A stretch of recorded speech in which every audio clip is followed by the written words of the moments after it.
अस्सलाम वालेकुम दोस्तों, कैसे हैं आप। मेरे पास रोज़ाना बहुत सारी क्यूरीज आती हैं जो कि बहुत ही कॉमन क्वेश्चंस होते हैं और मैं इंडिविजुअली उन्हें आंसर करता हूं और बहुत ज़्यादा टाइम उसमें चला जाता है।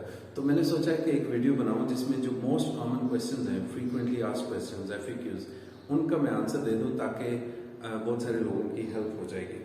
तो जो बहुत कॉमन क्वेश्चन है वो आता है कि what tools, technical tools we need to start an online journal. कौन से टेक्निकल टूल्स हैं, कौन सी चीज़ें हैं जो कि एक जर्नल को स्टार्ट करने के लिए बहुत इंपॉर्टेंट है। तो ऑनलाइन जर्नल स्टार्ट करने के लिए आपको एक वेबसाइट चाहिए। वेबसाइट के लिए आपको एक डोमेन चाहिए। डोमेन से मुराद है .com, .org, .net या .pk या कोई भी लोकल आपका जो डोमेन है जहाँ पे आप जिस कंट्री में भी रहते हैं, तो उसका एक लोकल डोमेन चाहिए आपको। फिर उसको आईपी के थ्रू रूट किया जाता है आपकी होस्टिंग सर्विसेज के साथ। तो होस्टिंग चाहिए जहाँ पे आपका सारा डाटा सिक्योर होता है, सेव होता है। वो होस्टिंग जो है मैं हमेशा रिकमेंड करता हूँ कि अच्छी कंपनी से लें। थोड़ी सी महंगी पड़ जाती है लेकिन आपको सर्विसेज बड़ी स्टेबल मिलती है और बहुत अच्छी। तो मेरी रिकमेंडेशन है AWS। आप उसका लाइट सेल का मिनी सर्वर जो है तकरीबन $5 पर मंथ से स्टार्ट होता है, $60 पर ईयर पे पड़ता है। तो लाइट सेल AWS का आप ले लें और उस पर आप अपनी होस्टिंग करें। बहुत अच्छी स्टेबल है। 1 से 2 जर्नल आप उस पर चला सकते हैं, लेकिन जब ज़्यादा जर्नल्स पे जाएंगे या ज़्यादा लोड होगा आपकी वेबसाइट पे तो आप उसकी बड़ी वाली जो $10 पर मंथ है वो वाली ले लें। 120 आपको पड़ेगा पर ईयर, तो बहुत अच्छी। इसके अलावा जर्नल मैनेजमेंट सिस्टम आपको चाहिए। जर्नल मैनेजमेंट सिस्टम से मुराद है कि जो आपकी पूरी पूरे जर्नल को मैनेज कर सके, सबमिशन प्रोसेस को, उसके रिव्यू प्रोसेस को और जो भी जर्नल मैनेजमेंट का जो भी प्रोसेस होता है उसको कर सके। फिर उसमें उसके आपको प्लगइन्स चाहिए। डिफरेंट प्लगइन्स होते हैं जो कि उसको हेल्प करते हैं उस पूरे सिस्टम को आपकी छोटी छोटी चीज़ों में जो काम है उसमें। इसके अलावा अगर आपकी एक पब्लिशर की कंपनी है जो कि एक से ज़्यादा जर्नल स्टार्ट कर रही है, तो वो जर्नल के अलावा आपको एक लैंडिंग पेज चाहिए जिसमें उन डिफरेंट जर्नल्स का लिंक हो और आप जिस जर्नल पे जाना चाहें उस जर्नल पे क्लिक करें और उस पर चले जाएं। ये उस सूरत में बहुत बेहतर रहता है जब एक से ज़्यादा आप जर्नल चला रहे हों और आप किसी पब्लिशिंग कंपनी को रन कर रहे हों। आप एक डोमेन लें पब्लिशिंग कंपनी पे और उस डोमेन के थ्रू आप जो है डिफरेंट जर्नल्स के सब डोमेन बना के उनको वहाँ पे रख सकते हैं। तो ये टेक्निकल टूल्स आपको चाहिए एक जर्नल, ऑनलाइन जर्नल को स्टार्ट करने के लिए। इसके अलावा मेरे पास जो बहुत ज़्यादा कॉमन क्वेश्चन आता है कि जर्नल मैनेजमेंट सिस्टम कौन सा बेस्ट है, कौन सा जर्नल मैनेजमेंट सिस्टम हमें यूज़ करना चाहिए। वैसे तो बेशुमार हैं और आप इवन वर्डप्रेस की एक वेबसाइट पे भी जर्नल खड़ा कर सकते हैं, लेकिन वो मैनुअल बहुत ज़्यादा काम हो जाता है, बहुत ज़्यादा काम हो जाता है उसमें। तो उसमें सबसे बेस्ट जो इस वक्त मार्केट में है वो OJS है। OJS बेसिकली एक कनेडियन यूनिवर्सिटी ने बनाया था जिसका नाम है साइमन फ्रेजर यूनिवर्सिटी, SFU, और बाद में MIT ने उसे ज्वाइन कर लिया। तो ये MIT और साइमन फ्रेजर यूनिवर्सिटी का एक कंबाइंड प्रोजेक्ट है जिसमें उन्होंने ये सॉफ्टवेयर डेवलप किया है। फिर बहुत सारी और कंपनीज आ गई जिन्होंने इसके प्लगइन्स बनाने शुरू कर दिए और इसके प्लगइन्स बनाए और मार्केट में लेके आ गए। और बहुत अच्छा ये सिस्टम, इवन HEC इसको रिकमेंड करता है कि ये वाला सिस्टम आप इंस्टॉल करें।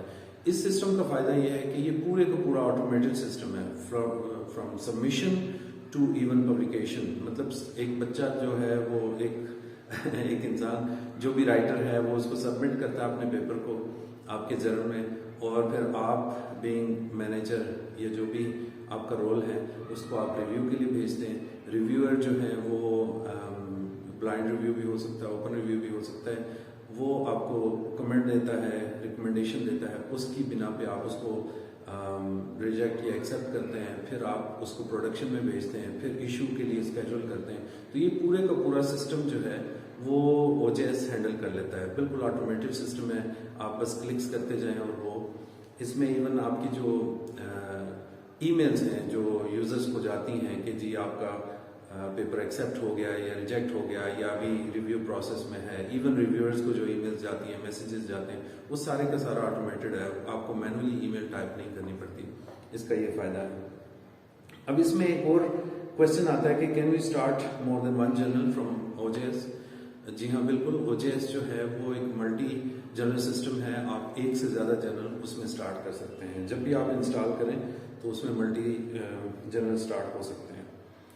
अच्छा, इसमें जो हमारे पास क्यूरीज आती हैं जो हम जर्नल डेवलप करने के लिए, तो उसमें वो पूछते हैं जी कि क्या इन्फॉर्मेशन हमें चाहिए जब हम जर्नल स्टार्ट करें। तो हम उनसे रिक्वायर करते हैं कि आप एक एडिटोरियल बोर्ड बनाएं, एडवाइजरी बोर्ड बनाएं, और कॉन्टेक्ट इन्फॉर्मेशन जो है वो एडवाइजरी बोर्ड के मेंबर्स की और एडिटोरियल की बिल्कुल क्लियर होनी चाहिए। उसमें ईमेल्स, एफिलिएशन जो है वो नज़र आनी चाहिए, कौन से इंस्टीट्यूट से है, यूनिवर्सिटी से है, किसी थिंक टैंक से है। फिर उसको कॉन्टेक्ट डिटेल्स पूरी हो, ईमेल हो, फ़ोन नंबर हो। क्योंकि जब आप कोई चीज़ शो कराते हैं, बहुत सारे हमारा जो ट्रेडिशनल वो चलता है ना, वो ये होता है कि दोस्तों को डाल लिया या रैंडम नाम उठाए किसी इंटरनेट से और उसको एडिटोरियल बोर्ड में ले आए। तो ये अब जो है वो पॉसिबल नहीं रहा। इंफॉर्मेशन टेक्नोलॉजी का दौर है, उसको एक ईमेल या उसके फ़ोन नंबर से उसको जो है ना कॉन्टेक्ट किया जा सकता है। और स्पेशली जो एडवाइजरी बोर्ड है वो बड़ा पावरफुल होता है, ये जहन में रखिएगा। और एडवाइजरी बोर्ड के जो मेंबर्स हैं उनसे आपने कॉन्सेंट लाजमी लेनी है। एक ईमेल की शक्ल में अब तो ईमेल ही है, कोई मैसेज आ गया आपको या कोई चीज़ ऐसी हो टेंजिबल जो आप प्रिंट निकाल के अपने पास सिक्योर कर लें। क्योंकि जब आप HEC में रजिस्ट्रेशन के लिए जाएंगे वाई कैटेगरी के लिए नए जर्नल, तो वो लाजमी आपसे पूछेंगे कि एडवाइजरी बोर्ड के मेंबर्स की जो कॉन्सेंट है वो कैसे आपने लिया। तो उसमें आपने बहुत मोहतात होना है। और एडवाइजरी बोर्ड में वो लोग होने चाहिए जो कि कम से कम PhD हों, डॉक्टरेट की डिग्री हो उनके पास। तो ये होना चाहिए। ये सारी इंफॉर्मेशन आपको जो है एक जर्नल स्टार्ट करने के लिए देनी पड़ती है। अगर आप किसी से डेवलप करा रहे हैं, अगर आप खुद से कर रहे हैं, तो ये इंफॉर्मेशन आपके पास होनी चाहिए। क्योंकि आपके पास अगर एडिटोरियल बोर्ड नहीं है, एडवाइजरी बोर्ड नहीं है, तो आप जर्नल में पेपर पब्लिश कर रहे हैं तो वो थोड़ा सा फिशी हो जाता है कि यार इसने रिव्यूअर्स से रिव्यू कैसे कराया होगा, किसने इसको रिकमेंड किया होगा। जो एडिटोरियल बोर्ड है वो उसका तो नामो निशान नहीं है, सिर्फ एक एडिटर इन चीफ है या जो भी मैनेजर है, वो कैसे सारे डिसीजन बना सकता है। तो ये पॉलिसी वगैरह बनाने के लिए आपको एक एडवाइजरी बोर्ड, एक एडिटोरियल बोर्ड बनाना बहुत ज़रूरी है। फिर रिव्यूअर्स जो हैं वो आप हायर करें। जो बाहर जो अच्छे जर्नल्स हैं वो क्या करते हैं कि रिव्यूअर्स को पे करते हैं इन टर्म्स ऑफ मनी या even in terms of credit. मसलन अगर वो आर्टिकल प्रोसेसिंग चार्जेस, उनकी अगर कोई फ़ी है आर्टिकल पब्लिश करने की, तो अगर कोई रिव्यूअर उनके जो पेपर है रिव्यू करता है तो उसको क्रेडिट दे देते हैं कि जब नेक्स्ट टाइम आप अपना पेपर पब्लिश कराएंगे तो हम आपको डिस्काउंट देंगे या आपको वेव ऑफ कर देंगे उसकी फ़ी। तो आप जो है वो रिव्यूअर्स की लिस्ट बना लें, रिव्यूअर्स हायर कर सकते हैं। या फिर वॉलंटरी बेस पे आप अगर आप किसी को वॉलंटियर रखते हैं रिव्यूअर, तो उसको पता होना चाहिए कि वो वॉलंटियर बेस पे ये काम कर रहा है। तो उनकी लिस्ट वैसे पब्लिश करने की ज़रूरत नहीं है, लेकिन समटाइम्स रिव्यूअर चाहते हैं कि उनका नाम आपकी वेबसाइट पे आए और उनको रिकॉग्नाइज किया जाए, तो वो बड़ा अच्छा एक स्टेप होता है। अच्छा, जो कॉमन अभी पिछले दिनों मैंने इस पे 2-3 वीडियोस भी बनाई हैं कि कैसे आप जर्नल स्टार्ट कर सकते हैं। और जो एक और कॉमन क्वेश्चन है कि what info we need while applying for ISSN। ISSN जो है वो थोड़ा सा टेक्निकल है, तो उसमें सारे घबराते हैं। तो ISSN के लिए क्या इन्फॉर्मेशन चाहिए होती है? तो बेसिकली ISSN ये कंफर्म करता है, पहले वैलिडेट करता है कि आपकी जो इन्फॉर्मेशन आपने जर्नल पे दी हुई है वो एग्जिस्ट करती है, वो ओरिजिनल है, ऑथेंटिकेट है, या मतलब कि उसकी जो वैलिडिटी है या उसकी ओरिजिनलिटी है, क्या वो मशकूक तो नहीं है, फिशी तो नहीं है इन्फॉर्मेशन जो आपने दी है। मसलन आपने कोई एडिटोरियल बोर्ड बनाया तो एडिटोरियल बोर्ड के जो बंदे हैं वो आपने रैंडम वैसे ही तो नहीं उठा के डाल दिए। मसलन उसके पीछे आपने डॉक्टर लगा दिया, उसका जो है वो ईमेल खुद से क्रिएट कर लिया, जर्नल के ऊपर ही है। मसलन उसका कोई भी नाम है और उसके आगे आपने अपने डोमेन का वो लगा लिया, तो वो थोड़ा सा फिशी हो जाता है। तो उस सिलसिले में आप ये ख्याल रखें कि जो एडिटोरियल बोर्ड या एडवाइजरी बोर्ड है उसके जो मेंबर्स हैं वो बिल्कुल क्लियर हों और उनका जो कॉन्टेक्ट डिटेल्स हैं वो बिल्कुल विजिबल हो, पब्लिक हो।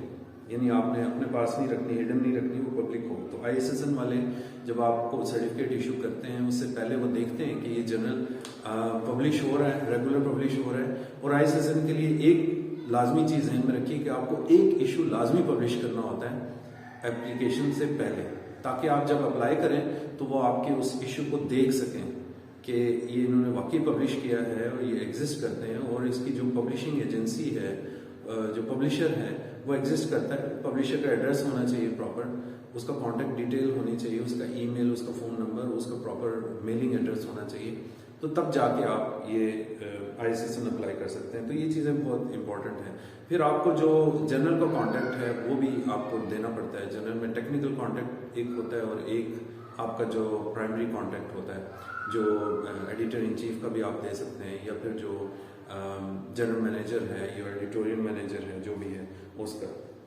अच्छा, जो एक और कॉमन क्वेश्चन आता है जिस पे अभी रिसेंटली भी मैंने वीडियो बनाई थी कि इंडेक्सिंग कैसे की जाए और इम्पैक्ट फैक्टर कैसे इम्प्रूव किया जाए। तो इसके बारे में अभी रिसेंटली मैंने काफ़ी डिटेल से वीडियो बनाई है कि how to improve your impact factor. उसमें इंडेक्सिंग का भी जिक्र आया है और इम्पैक्ट फैक्टर का भी जिक्र आया है। तो ये अगर आप वीडियो देख लें, वैसे मैं बता देता हूँ कि जो इम्पैक्ट फैक्टर के लिए सीधा चीज़ें यही हैं कि आप जो है वो, एक तो आपके पास वेल नोन थोड़े से राइटर्स होने चाहिए, वो अच्छे राइटर्स होने चाहिए, उनकी कोई साख हो, मार्केट वैल्यू हो उनकी। फिर जो पब्लिशर है उस पर बड़ा डिपेंड करता है कि वो पब्लिशर जो है वो ग्रे किस्म के जो जर्नल हैं वो तो नहीं पब्लिश कर रहा, या उसने मतलब वैसे ही रिव्यू के बगैर आर्टिकल पब्लिश कर रहे हैं, या कई लोग होते हैं अपना जर्नल स्टार्ट करके अपने ही आर्टिकल पब्लिश करना शुरू कर देते हैं, अपने दोस्तों यारों के जो है वो आर्टिकल, उसमें जो है वो उसमें क्वालिटी नहीं देखते, बस क्वांटिटी होती है कि हर जो है पीरियोडिक का, हर वॉल्यूम का, हर इशू का जो है ना उसमें 5-6 आर्टिकल आ गए, चलो जी इशू पब्लिश कर दिया। तो ये थोड़ा सा ख्याल रखना पड़ता है। इसके अलावा आप मेरी वीडियो देख लें, मैं उसको रिपीट करूँगा तो कोई फ़ायदा नहीं होगा। तो ये कुछ पॉइंट्स थे जो कि आज मैं आपके साथ डिस्कस करना चाह रहा था। बहुत कॉमन क्वेश्चंस हैं। अगर आपको इसके अलावा कोई और क्वेश्चन पूछना है तो आप कमेंट कर सकते हैं और मुझसे डायरेक्ट भी आप बात कर सकते हैं। बस आप कमेंट कर दें, मेरा ख्याल मैं कमेंट चेक करता हूँ, उसको रिप्लाई कर दूंगा। सबसे आसान तरीका ये होता है कि वीडियो के नीचे आप कमेंट कर दें, उसमें मैं रिप्लाई करूँगा। ठीक है, तो बस आज की वीडियो यहाँ तक की है और अपना ख्याल रखिए।